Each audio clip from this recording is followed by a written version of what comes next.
बोलो वृंदावन महिलाल की जय।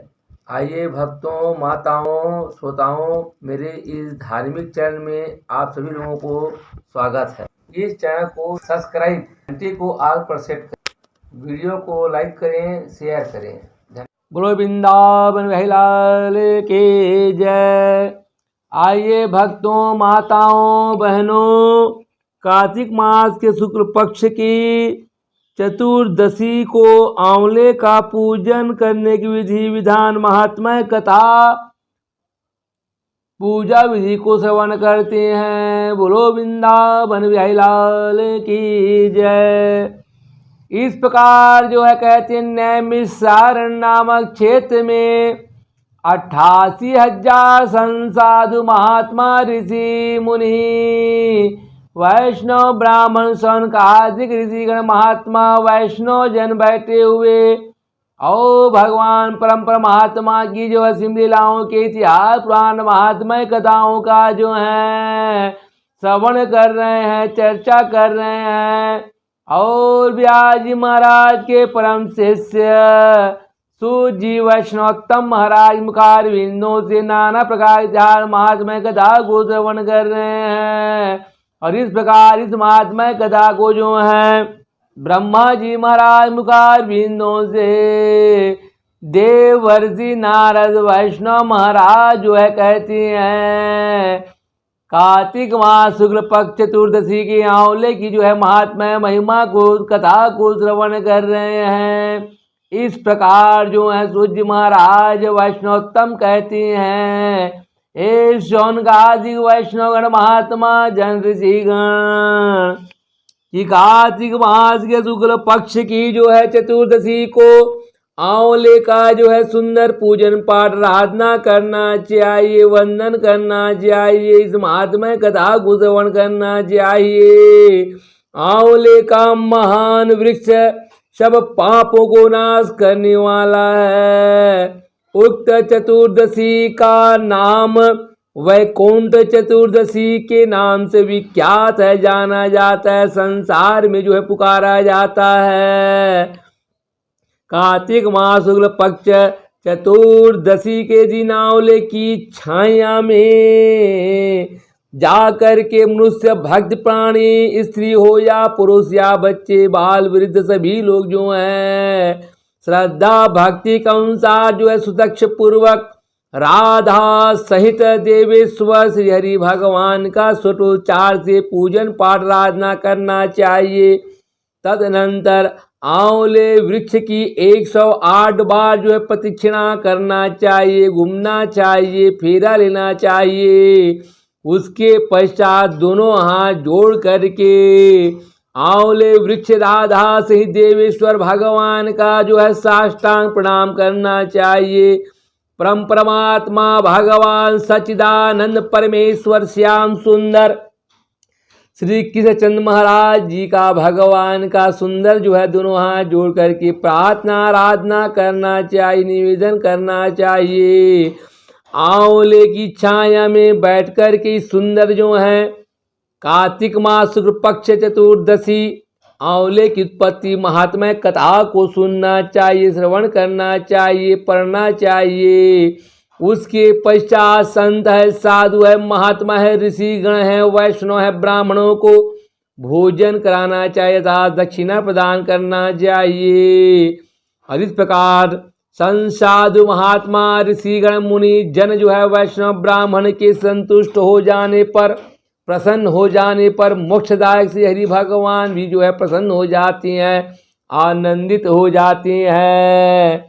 सूत जी वैष्णवोत्तम महाराज कहती हैं कि हे सोनकादिक महात्माओं, हे वैष्णव जन, पूर्व काल में जब सारा जगत संसार एकारणों के जल में निमग्न हो गया था, चारों तरफ जो है पल्लव जल से पल्लावित हो गए थे, समस्त चराचर प्राणी नष्ट हो गए थे, समाप्त हो गए थे। उस समय देवाधिदेव सनातन परम परमात्मा ब्रह्मा जी अविनाशी परम ब्रह्म का जप करने लगे थे, तपस्या करने लगे थे। ब्रह्म का जप करते करते उनके आगे श्वास निकला कहते हैं। साथ ही भगवत दर्शन के अनुराग वश उनके नेत्रों से जल निकल आया। प्रेम के आंसुओं से परिपूर्ण वह जल की बूंद पृथ्वी पर जो है गिर पड़ी कहती हैं। उसी से आंवले का महान वृक्ष उत्पन्न हुआ है, जिसमें बहुत सी शाखाएं और उपशाखाएं निकली हुई थी। वह फलों के भार से लदा हुआ था। सब वृक्षों में सबसे पहले आंवला ही प्रकट हुआ है, इसलिए उसे आदिरोह भी कहा जाता है, पुकारा गया है। ब्रह्मा महाराज जी ने पहले आंवले को उत्पन्न किया, उसके बाद समस्त प्रजा की सृष्टि की है कहते हैं, उत्पत्ति की। जब देवता आदि की भी सृष्टि हो गई, तब वे उस स्थान पर आए जहाँ भगवान श्री विष्णु को जो है प्रिय लगने वाला आंवले का वृक्ष था। उसे देख कर के देवताओं को बड़ा आश्चर्य हुआ है। उसी समय आकाशवाणी हुई, यह आंवले का वृक्ष सब वृक्षों से श्रेष्ठ है, महान है, सुदक्ष है, क्योंकि यह भगवान श्री विष्णु को प्रिय है। इसके स्मरण मास से मनुष्य गौदान का फल प्राप्त करता है। उसके दर्शन से 2 गुना और फल, खाने से 3 गुना पुण्य प्राप्त हो जाता है। इसलिए सर्वदा प्रयत्न करके आंवले के वृक्ष का सेवन करना चाहिए, क्योंकि वह भगवान श्री विष्णु को परम प्रिय एवं सब पापों को नाश करने वाला है, समाप्त करने वाला है, पापों को मिटाने वाला है। अतः समस्त कामनाओं की सिद्धि के लिए आंवले के वृक्ष का पूजन आराधना करना उचित बतलाया गया है। सो जी वैष्णवोत्तम महाराज कहती हैं कि हे सोनघातिक ऋषि गण वैष्णव जन महात्मा जन, जो मनुष्य भक्त प्राणी स्त्री हो या पुरुष कार्तिक के मास में शुक्ल पक्ष में चतुर्दशी के दिन आंवले के वन में भगवान श्री हरि का जो है स्वप्रोच्चार से पूजन पाठ आराधना करता है और आंवले के वृक्ष की उत्पत्ति महात्मा कथा को पढ़ता है, श्रवण करता है, सुनता है तथा आंवले की छाया में बैठ कर के सुंदर जो है पकवान 56 जो है बना करके या ले जा करके भोजन करता है, उस मनुष्य प्राणी भक्तजन का जो है कहते स्त्री हो या पुरुष हो, बालक हो या वृद्ध हो, उन सभी मनुष्य प्राणियों का पाप नष्ट हो जाता है, समाप्त हो जाता है। आंवले की छाया में वह जो भी पुण्य करता है वह कोटि गुना फल प्रदान करने वाला हो जाता है। सो जी वैष्णवोत्तम महाराज द्वारा कहने लगा कि हे सोनकादिक ऋषिगण, हे वैष्णव जन महात्मा जन, प्राचीन काल की बात है, कावेरी के उत्तर तट पर जो है देशवर्मा नाम से ख्यात एक सेठ ब्राह्मण थे, जो वेद वेदांगों को जानने वाले पारंगत विद्वान महात्मा थे। उनके एक पुत्र हुआ जो बड़ा दुराचारी निकला है।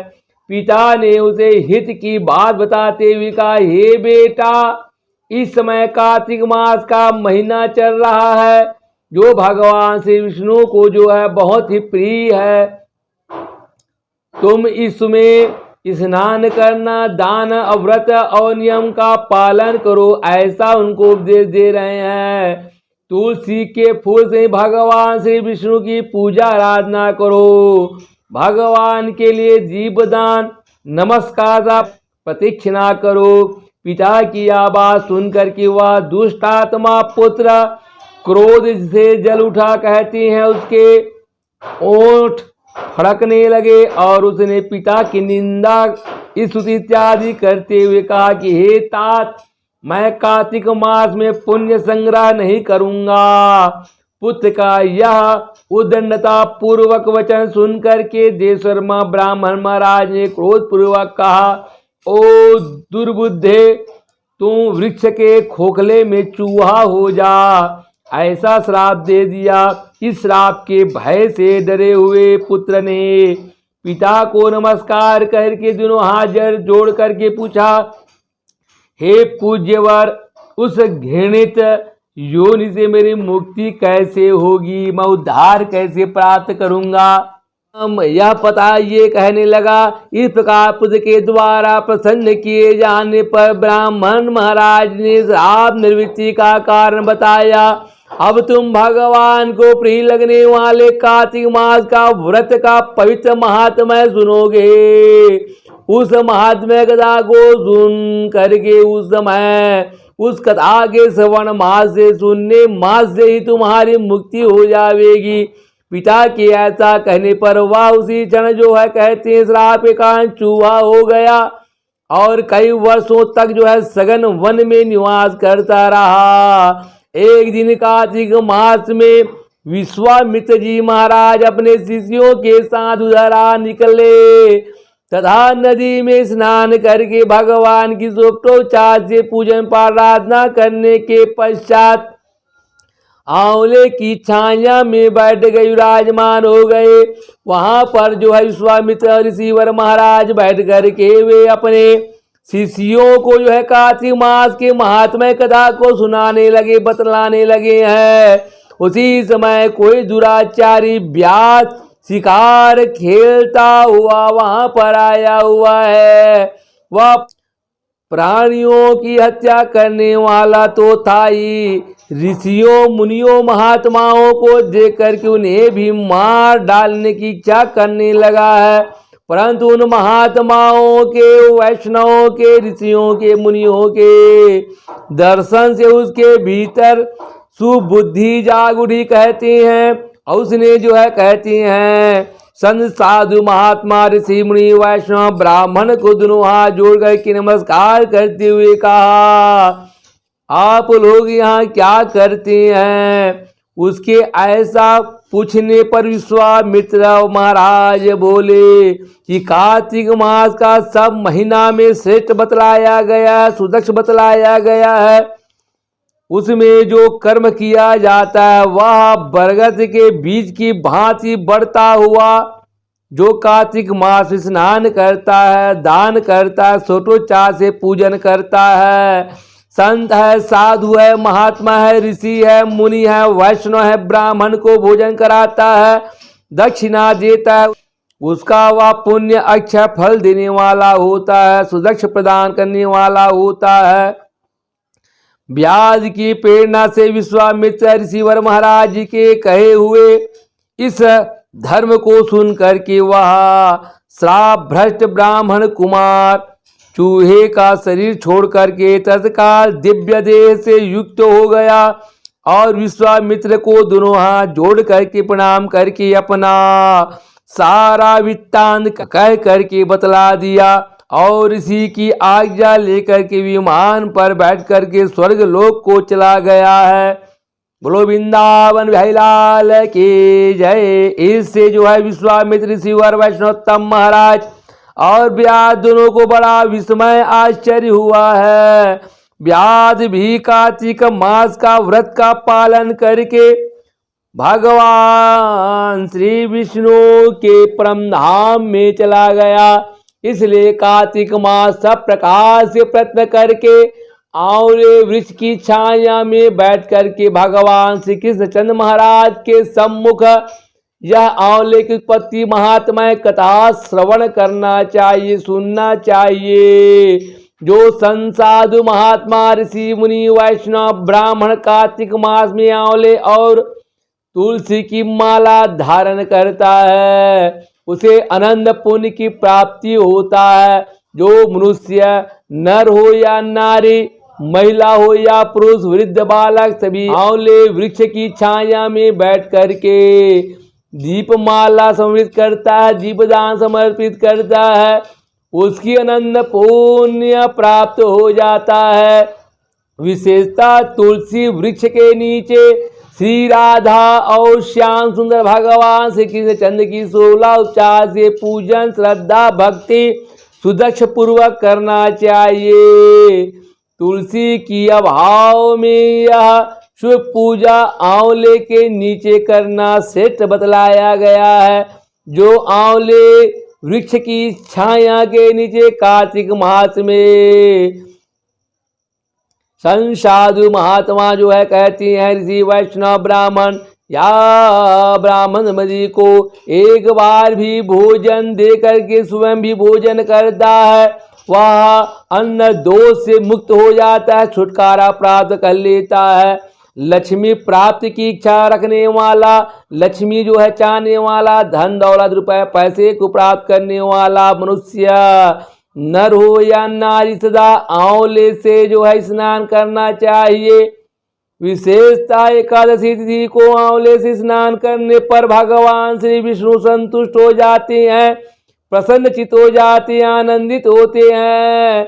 नवमी है अमावस्या, सप्तमी संक्रांति के दिन, रविवार चंद्र ग्रहण तथा सूर्य ग्रहण के दिन आंवले से स्नान नहीं करना चाहिए, वर्जित बतलाया गया है, निषेध बतलाया गया है। जो मनुष्य नर हो या नारी भक्त जन आंवले की वृक्ष छाया में बैठ करके पिंड का दान करता है, उसके पितर भगवान श्री विष्णु के प्रसाद से आशीर्वाद से मोक्ष को प्राप्त हो जाते हैं। तीर्थ या घर में जहाँ जहाँ मनुष्य आंवले वृक्ष से स्नान करता है, वहाँ वहाँ भगवान श्री विष्णु स्थित होती हैं, विराजमान हो जाते हैं। जिसके शरीर की हड्डियां आंवले के स्नान से धोई जाती है, लेपन की जाती है, वह फिर जो है कहते हैं दोबारा गर्भ में वास नहीं करता, बार बार जन्म लेना नहीं पड़ता है। जन्म और मरण की जो है कहते हैं चक्कर से सदा सदा के लिए छूट जाती हैं, छुटकारा को प्राप्त कर लेता है। और जिनके सिर के बाल आंवले से मिश्रित जल से जो है रंगे जाती हैं, लेपित किए जाती हैं, वे मनुष्य भक्त नर हो या नारी, बालक हो या वृद्ध, कलयुग के समस्त दोषों का उनका नाश करके फिर भगवान श्री विष्णु को जो है कहती हैं उनके परम धाम को आप प्राप्त हो जाती है। इतना पुण्य प्रदान करने वाले महात्मा हैं। जिस घर में सदा आंवला रखा रहता है, वहाँ भूत प्रेत कुष्मांड और राक्षस नहीं जाते, विराजमान नहीं होते, वहाँ स्थान में भटकते भी नहीं हैं। जो कार्तिक के मास में आंवले वृक्ष की छाया में बैठ करके भोजन करता है, उसके 1 वर्ष तक, साल भर तक अन्न संसर्ग से उत्पन्न हुए सारे पाप का नाश हो जाते हैं।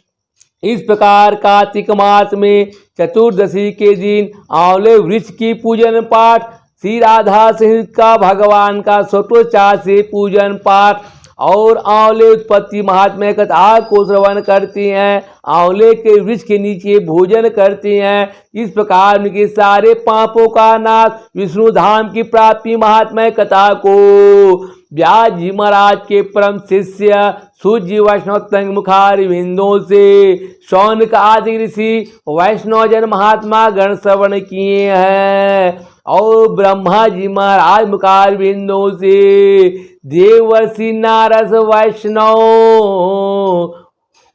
इस महात्मा कथा को श्रवण किए हैं। जो भी भक्त प्राणी मनुष्य नर हो या नारी, वृद्ध हो या बालक, उनके द्वारा श्रद्धा भक्ति सुदर्श पूर्वक कार्तिक मास पक्ष चतुर्दशी के दिन आंवले के वृक्ष की जो है कहती हैं श्री राधा सहित इनका पूजन पाठ सोपचार से करती हैं, दोनों हाथ जोड़ कर दंडवत प्रणाम करती हैं और इस महात्मा कथा को श्रवण करती हैं। वहाँ पर बैठ करके भोजन करती हैं और संत साधु महात्मा ऋषि वैष्णव ब्राह्मण को दंपति से भोजन करा कर दक्षिणा देते हैं। तब उन महात्मा भक्तों को जो है कहते हैं उनके सारे पाप नष्ट हो जाते हैं। परम परमात्मा भगवान से कृष्ण राधा से कृष्ण भगवान की कृपा से उनके सारे पाप नष्ट हो जाते हैं। सुख समृद्धि भोग करके अंत में वह भगवान के वैकुंठ धाम की प्राप्ति कर लेता है। यथेन्द्र कार्तिक महाशुक्ल पक्ष चतुर्दशीयाम औलित्पत्ति कथा समाप्ता। बोलो वृंदावन बिहारी लाल की जय, लक्ष्मी नारायण भगवान की जय, राधा कृष्ण भगवान की जय, राम जानकी भगवान की जय, जगन्नाथ स्वामी भगवान की जय, शाली रामदेव भगवान की जय, शंकरनाथ भगवान के जय, शंकरनाथ पार्वती भगवान के जय, अपने अपने गुरु महाराज के जय, अपने अपने माता पिता की जय, भक्त और भगवान की जय, नगर देवता भगवान की जय, ग्राम देवता भगवान की जय। धर्म की जय, धर्म का नाश हो, प्राणियों में सद्भावना हो, विश्व का कल्याण हो, गौ माता की जय, गौ हत्या बंद हो, गौ सेवा हो। जय जय सीताराम, जय जय सीताराम, जय जय सीताराम।